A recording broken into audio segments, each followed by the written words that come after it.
Hello friends, જય શ્રી ગણેશ. બધાને સ્વાગત છે તમારું મારી ચેનલ ગુજરાતી કિચનમાં. પહેલાં તો મેં આ રેસીપી વિશે સાંભળ્યું હતું, પણ જ્યારે મેં આને બનાવી, ખાધી અને ઘરના બધાને ખવડાવી ત્યારે બધાને એટલી પસંદ આવી કે મારા ઘરના મેન્યુમાં તો આ અઠવાડિયામાં એક વખત બનાવવાનું તો ફિક્સ થઈ ગયું. અને તમને પણ જો નવું નવું ચટપટું ખાવાનો શોખ છે તો એક વખત આ ટ્રાય કરી જોવો. પાછું બીજી વખત બનાવવું ના પડે તો મને કહેજો. અને સારી વાત તો એ છે કે તેલ વગર ઇન્સ્ટન્ટ બની જાય છે, ફાલતુની મહેનત કરવાની પણ ઝંઝટ નથી. તો ગરમી માટે તો એકદમ બેસ્ટ રેસીપી છે. તો ચાલો બનાવવાનું શરૂ કરીએ. તો એના માટે આપણે અહીંયા એક મિક્સિંગ બાઉલમાં અડધો કપ જેટલા ચોખાના પૌવા લીધા છે. કોઈ પણ વેરાયટીના ચોખાના પૌવા લઈ શકો છો, જેમ કે જાડા પાતળા. હવે પૌવા છે એને આપણે શરૂઆતમાં પાણી એડ કરી 1 થી 2 પાણીથી સરસ એવા ધોઈ લેવાના છે. અહીંયા હું પૌવા છે એને સરસ એવા ઘસી અને 1 થી 2 પાણીથી ધોઈ અને પછી તમને બતાવું છું. તો અહીંયા તમે જોઈ શકો છો આપણો અહીંયા પૌવા છે એ ધોવાઈને સરસ એવા રેડી થઈ ગયા છે. તો હવે આપણે એમાં એડ કરવાની છે અડધો કપ જેટલી ખાટી છાશ.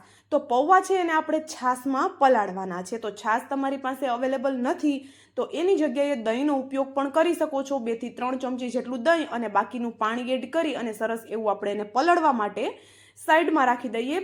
આને આપણે 5 મિનિટ જેટલું જ પલાળવાનું છે, વધારે વાર પલાળવાની જરૂર નથી. અથવા તો એમ કહીએ કે પૌવા છે એ સોફ્ટ થઈ જાય ત્યાં સુધી આપણે એને પલળવા દેવાનું છે. તો જો અહીંયા 5 મિનિટ પછી જોઈએ છીએ તો પૌવા છે એમાં બધી છાશ છે એ શોષાઈ ગઈ છે અને સાથે પૌવા સોફ્ટ પણ થઈ ગયા છે. તો હવે બચેલી છાશ સહિત જ આપણે પૌવા છે એને આપણે એક મિક્સર જારમાં પલટાવી લઈએ અને જો જરૂર લાગે તો હલકું પાણી એડ કરી અને આપણે આને સરસ એવું પીસી લેવાનું છે, સ્મૂથ એવું. પણ જો પીસતી વખતે વધારે પ્રોબ્લેમ થાય તો જ પાણી એડ કરવાનું છે, નહીતર આપણે પાણી એડ બિલકુલ અત્યારે નથી કરવાનું.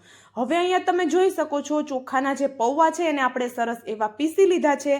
અને આ પ્રોસેસ મિક્સર જારમાં આપણે કરશું તો ફટાફટ થઈ જશે, પણ જો તમે આને હાથેથી પણ એકદમ સરસ એવા ક્રશ કરવા માંગતા હોય તો હાથેથી પણ તમે આ પ્રોસેસ કરી શકો છો. તો અહીંયા જોઈ શકો છો સરસ એવું છે આપણી ચોખાના પૌવાની પેસ્ટ બનીને રેડી થઈ ગઈ છે. આપણા નાસ્તાને ખાવામાં એકદમ ટેસ્ટી, સોફ્ટ અને આપણો જે ચોખાના પૌવા છે એમાં બાઇન્ડિંગ માટે પણ આપણે અહીંયા લેશું જે આપણે ચોખાના પૌવા લીધા છે એનાથી અડધો રવો. તો જો અહીંયા આપણે ચોખાના પૌવા અડધો કપ લીધા હતા તો એની સામે એનાથી અડધો આપણે રવો લઈ લેવાનો છે. રવો છે એને ચોખાના પૌવાની સાથે એક વખત સરસ એવું પહેલાં મિક્સ કરી દઈએ અને પછીની બાકીની પ્રોસેસ આપણે કરવાની છે, જેથી કરીને આપને ખબર પડે કે આમાં આપણે કેટલું પાણી એડ કરવાનું છે કે કેટલી આપણે બાકીની વસ્તુ એડ કરવાની છે. તો અહીંયા આપણે સરસ એવું મિક્સ કરી દીધું અને તમે જોઈ શકો છો એક સોફ્ટ એવો ડો બનીને આનો રેડી થઈ ગયો છે. હજુ થોડું આપણે આ થીક લાગે છે, પણ આગળ આપણે જરૂર લાગશે તો પાણી એડ કરશું. તો અત્યારે હવે આપણે એમાં થોડા શાકભાજી એડ કરીએ. તો શાકભાજીમાં મેં અહીંયા બારીક કટ કરેલી નાની સાઈઝની ડુંગળી એડ કરી દીધી, એક મીડિયમ સાઇઝનું ટમેટું એને પણ આપણે બારીક કટ કરીને એડ કરી દીધું અને એક નાનો ટુકડો કેપ્સિકમનો એને પણ આપણે બારીક કટ કરીને એડ કરેલો છે. સાથે તીખા મરચાંના બારીક ટુકડા અને એક ટુકડો આદુનો એડ કરી દઈએ. હવે આ નાસ્તો છે એ બાળકોને પણ ખૂબ પસંદ આવે અને ખાવામાં પણ ટેસ્ટી લાગે એના માટે એક મીડિયમ સાઇઝનું કાચું બટેટું જેને આપણે આદુ ખમણવાની ખમણીથી ખમણી 2 થી 3 પાણીથી વોશ કરી બધું પાણી નિતારી અને પછી એડ કરવાનું છે. હવે અહીંયા ઘરના રેગ્યુલર મસાલા એડ કરીએ, જેમ કે આપણે અહીંયા સ્વાદ પ્રમાણે મીઠું, અડધી ચમચી જેટલું જીરું, અડધી ચમચી જેટલો લાલ મરચું પાવડર, લીલું મરચું પણ એડ કરેલું છે એટલે લાલ મરચું આપણે જોઈને એડ કરીશું. હલકી એવી હિંગ, 1 ચમચી જેટલો ધાણા જીરું પાવડર એડ કરીએ અને અડધી ચમચી જેટલો આપણે અહીંયા ચાટ મસાલો કે પછી આમચૂર પાવડર એડ કરી દેવાનો છે. અડધી મુઠ્ઠી જેટલા લીલા ધાણા એડ કરી દઈએ. લીલા ધાણાની જગ્યાએ મીઠા લીમડાના પાનનો ઉપયોગ પણ તમે કરી શકો છો, એની ફ્લેવર પણ એકદમ જોરદાર આવે છે. હવે આ બધા મસાલાને સરસ એવો જે રવો અને ચોખાના પૌવાની પેસ્ટ છે એની સાથે મિક્સ કરવાનો છે. તો જો શરૂઆતમાં વધારે પાણી એટલે એડ નથી કરવાનું, કારણ કે આપણે અહીંયા ઘણા બધા પ્રમાણમાં શાકભાજીનો ઉપયોગ પણ કરેલો છે અને મસાલા સાથે શાકભાજી મિક્સ થશે એટલે એમાંથી પણ પાણી છૂટું પડશે. તો શરૂઆતમાં આપણે વધારે પાણી એડ નહીં કરીએ અને જો વધારે પાણી એડ કરશું તો પ્રમાણે લોટ આપણે વધારે એડ કરવાની જરૂર પડશે અને આપણી જે રેસીપી છે એમાં જે ટેસ્ટ આવવો જોઈએ એ ટેસ્ટ નહીં આવે. તો અહીંયા બધું મિક્સ કરી દીધા પછી મને થોડા પાણીની જરૂર લાગી તો 2 ચમચી જેટલું મેં પાણી એડ કરેલું છે અને સરસ એવું આપણે એને મિક્સ કરી લેવાનું છે. અને બીજી વાત કે અત્યારે ગરમીના લીધે વધારે શાકભાજી નથી આવતા તો ખાલી બટેટાથી કે ખાલી ડુંગળીથી પણ તમે આ રેસીપી બનાવી શકો છો, તો પણ એટલી ટેસ્ટી બને છે.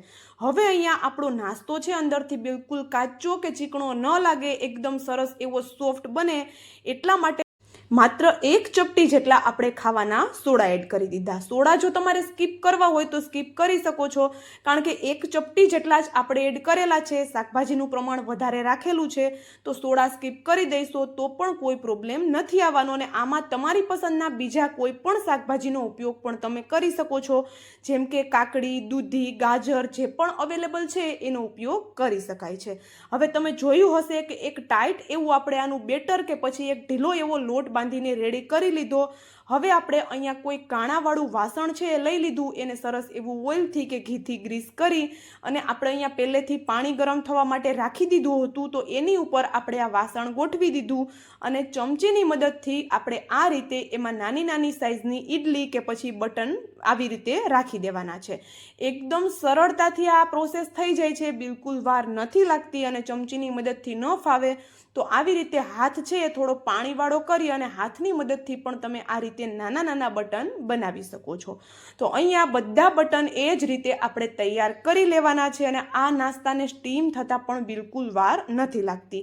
તો ગરમીના લીધે જો કંઈ ખાવું ન ભાવતું હોય, કંઈક ચટપટું ખાવું હોય તો આ રેસીપી ચોક્કસથી ટ્રાય કરજો, કારણ કે પચવામાં પણ હળવી છે અને સાથે ના બરાબર તેલનો, આમ કહીએ તો બિલકુલ તેલનો ઉપયોગ નથી થતો એવી આ રેસીપી બને છે. તો ચોક્કસથી ટ્રાય કરી જોજો. તો અહીંયા આપણે બધા બટન એ જ રીતે બનાવી ઉપરથી કવર કરી 8 થી 10 મિનિટ માટે આપણે એને સ્ટીમ કરી લીધા. અહીંયા આપણે 8 થી 10 મિનિટ પછી ખોલીને જોઈએ છીએ તો જો આપણો જે નાસ્તો છે એનો કલર એકદમ સરસ એવો ચેન્જ થઈ ગયો છે અને સાથે એની સાઇઝ કરતાં થોડા એવા એ ફૂલી પણ ગયા છે. હવે આપણે ઉપરથી ગરમ ગરમમાં જ જે લાલ મરચું પાવડર હોય છે એ આપણે સ્પ્રિંકલ કરી દેવાનો છે. અત્યારે હું લાલ મરચું પાવડર સ્પ્રિંકલ કરું છું. તમે સાંભાર મસાલો, પોડી મસાલો, કોઈ પણ તમારી પસંદનો મસાલો ઉપરથી સ્પ્રિંકલ કરી શકો છો, અથવા તો તમે અહીંયા જે મરીનો પાવડર હોય છે એ પણ સ્પ્રિંકલ કરી શકો છો. હલકું એવું ઠંડુ થાય પછી આપણે એને આ રીતે બહાર કાઢી લઈશું. બિલકુલ આપણું જે વાસણ છે એમાં પણ ચીપકતું નથી અને ખાવામાં એટલું ટેસ્ટી લાગે છે કે બજારની ચાટ પણ તમે આની સામે ભૂલી જશો. એક તમને મોમોઝનો સ્વાદ આમાંથી મળવાનો છે. અને હા, અત્યાર સુધીનો વિડીયો જોયા પછી તમને થોડું પણ જો કંઈક પસંદ આવ્યું હોય તો વિડીયોને લાઇક, શેર અને ચેનલ પર નવા હોય તો જલ્દીથી ચેનલને સબસ્ક્રાઇબ કરી દેજો આવા જ નવા અને એકદમ સરળ એવા વિડીયો જોવા માટે. અને મને કોમેન્ટ પણ જરૂરથી કરજો કે તમને મારો આ વિડીયો કેવો લાગ્યો. તો ચાલો હવે મળશું આવા જ એક નવા વિડીયો સાથે. ત્યાં સુધી જય શ્રી ગણેશ બધાને, and thank you for watching.